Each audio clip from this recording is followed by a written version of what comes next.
আসসালামু আলাইকুম everyone, welcome to my channel. নতুন রেসিপির ভিডিওতে সকলকে শুভেচ্ছা জানাচ্ছি। নিয়ে এসেছি বিস্কুট রেসিপি। ঘরোয়া উপকরণে অল্প সময়ে চুলায় চা বসিয়ে এই বিস্কুটটি তৈরি করা যায়। আর এই বিস্কুটটি আজ আমি কোনো প্রকার বেকিং পাউডার ছাড়াই একেবারে পারফেক্টলি তৈরি করেছি। বাসায় মেহমান বসিয়েও এটি তৈরি করে নিতে পারেন, কারণ অল্প সময়ে এটি তৈরি হয়ে যায়। দেখুন মাশাআল্লাহ, বিস্কুটগুলো একেবারে দোকানের মতো পারফেক্ট হয়েছে। বিস্কুটের উপরের অংশটা ক্রিস্পি আর ভিতরটা একেবারে সফট। মুখে দেওয়ার সাথে সাথে মিলে যায়, চায়ে চুবিয়ে খেতে আরও বেশি ভালো লাগে। এই বিস্কুট তৈরি করার জন্য এখানে আমি একটা মিক্সিং বোলে নিয়ে নিচ্ছি আটা। আপনারা আটার পরিবর্তে ময়দা দিয়ে এই বিস্কুটটি তৈরি করতে পারেন, তবে আজ আমি আটা দিয়েই বিস্কুটটি তৈরি করছি। এখানে 1.5 কাপ পরিমাণে আটা নিয়েছি। এর সাথে দিয়ে দিচ্ছি 1/2 কাপ চিনি। চিনিটা আজ আমি আলাদাভাবে মিশিয়ে নিইনি, এই শুকনো উপকরণের সাথে দিচ্ছি, কারণ চিনিটা দানা দানা থাকলে খেতে ভালো লাগবে। সাথে দিয়ে দিয়েছি 1/4 কাপ পরিমাণ গুঁড়া দুধ। এখন দিয়ে দিয়েছি স্বাদমতো লবণ। এখন এই সবগুলো উপকরণ ভালোভাবে মিশিয়ে নিচ্ছি। আজকের বিস্কুট তৈরিতে চিনিটা আমি আলাদাভাবে ডিমের সাথে মিশিয়ে নিইনি, এই শুকনো উপকরণের সাথে দিয়েছি, যেন চিনিটা কিছুটা গোটা গোটা থেকে যায়, কামড়ে পড়লে খেতে ভালো লাগবে। অবশ্য আমি আগে যে বিস্কুটের রেসিপিগুলো শেয়ার করেছি সেগুলোতে ডিমের সাথে মিশিয়ে দিয়েছি। আপনারা চাইলে চ্যানেল ঘুরে ওইগুলোও দেখে নিতে পারেন। এখন একটা ডিম দিয়ে দিচ্ছি, একটা ডিম ফেটিয়ে দিয়ে দিয়েছি। সাথে দিয়ে দিয়েছি 1/3 কাপ পরিমাণ সয়াবিন তেল। তেলের পরিবর্তে আপনারা ডালডা বা বাটার গলিয়ে দিয়ে নিতে পারেন, তবে আমি ঘরোয়া উপকরণে তৈরি করছি, সেজন্য যেটা অ্যাভেলেবল সেটাই দিয়ে দিচ্ছি।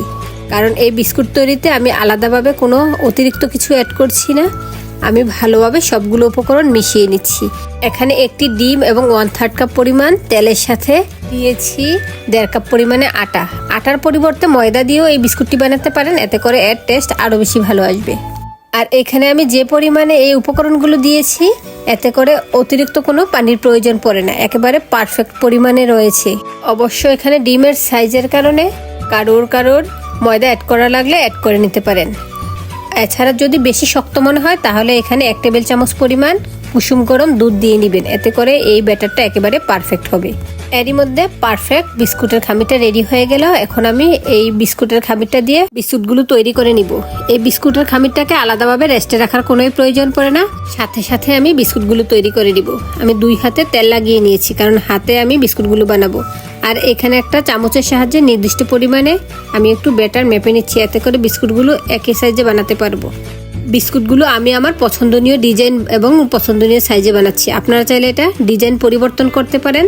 দেখুন আমি একটু লম্বা আকৃতির বিস্কুটটা বানাচ্ছি। আপনারা চাইলে বিস্কুটটা গোল বানাতে পারেন অথবা কোনো কুকি কাটার দিয়ে ডিজাইন করে বানাতে পারেন, তবে আমি সহজভাবে এভাবে বানিয়ে নিচ্ছি। আর বিস্কুটের খামিরটা পারফেক্ট হয়েছে, সেজন্য বিস্কুটের সাইডগুলো ফেটে যাচ্ছে না, একেবারে পারফেক্ট রয়েছে। সাইডগুলো আমি ছুরির সাহায্যে সমান করে দিচ্ছি। আর এদিকে একটা ট্রের মধ্যে বেকিং পেপার বিছিয়ে নিচ্ছি। এখন এর উপরে আমি তৈরি করে রাখা বিস্কুটটা দিয়ে দিয়েছি। একই রকমভাবে আমি আরেকটা বিস্কুট তৈরি করে নিয়েছি। আপনারা চাইলে বিস্কুটগুলোতে ডিজাইন করতে পারেন, তবে উপর দিয়ে আমি বাদাম দিয়ে নিব, সেজন্য আর ডিজাইন করছি না। আপনারা চাইলে বিস্কুটগুলো গোল বানাতে পারেন, চারকোণ আকৃতির বানাতে পারেন, তবে আমি সহজভাবে এভাবেই বানিয়ে নিলাম। একই রকমভাবে সবগুলো বিস্কুট আমি বানিয়ে নিয়েছি। এখন বিস্কুটগুলোর উপরে আমি ডিম ব্রাশ করে দিচ্ছি।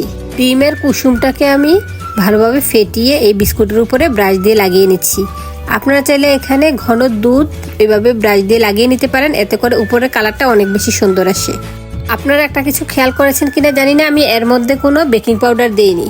বেকিং পাউডার ছাড়া বিস্কুটগুলো কতটা পারফেক্ট হয় পুরো ভিডিও দেখলেই বুঝতে পারবেন। সবগুলো বিস্কুটের উপরে এভাবে এক ব্রাশ করা হয়েছে। এখন আমি এর উপরে দিয়ে দিচ্ছি বাদাম কুচি। এখানে আমি কাঠবাদাম কুচি করে দিয়েছি। কাঠবাদামগুলোকে একেবারে ছোট ছোট করে কুচি করে নিয়েছি। আর এখানে আমি কাঁচা কাঠবাদামটা ইউজ করছি, ভাজা নয়। কাঁচা বাদামটাই দিতে হবে, তা না হলে এই বিস্কুটটা বেক করার সময় বাদামটা পড়ে যাবে।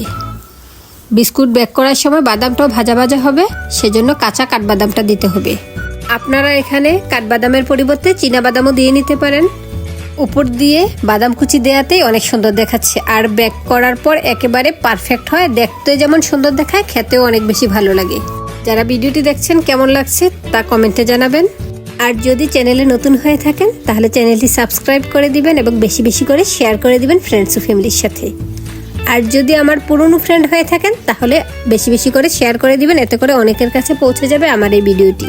এরই মধ্যে সবগুলো বিস্কুট বানানো হয়ে গিয়েছে, এখন বেক করে নেওয়ার পালা। আর আজ আমি ওভেনে বেক করছি। ওভেনটাকে প্রথমেই 10 মিনিট প্রিহিট করে নিয়েছি। এখন 160 ডিগ্রি সেলসিয়াসে হিট আপ ডাউন রেখে 20 মিনিট বেক করে নিচ্ছি।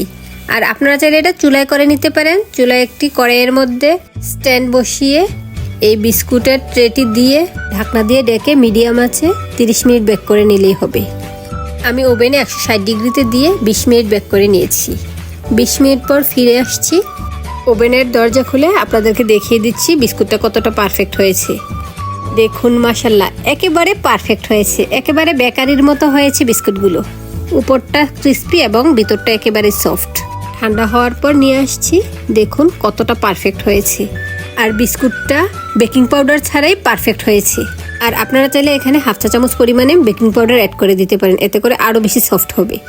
দেখুন কতটা ক্রিস্পি এবং কতটা সফট হয়েছে। বিস্কুটটি গরম গরম খেতে অনেক বেশি ভালো লেগেছে। আমার বাচ্চারাও গরম গরম এই বিস্কুটটা অনেক বেশি পছন্দ করেছে। আর বিস্কুটের উপরের বাদামটাও একেবারে ভাজা ভাজা হয়েছে, খেতে অনেক বেশি মজাদার হয়েছে। আজ তাহলে এ পর্যন্তই, আবার চলে আসবো অন্য কোনো নতুন রেসিপির ভিডিও নিয়ে। আল্লাহ হাফেজ, আসসালামু আলাইকুম।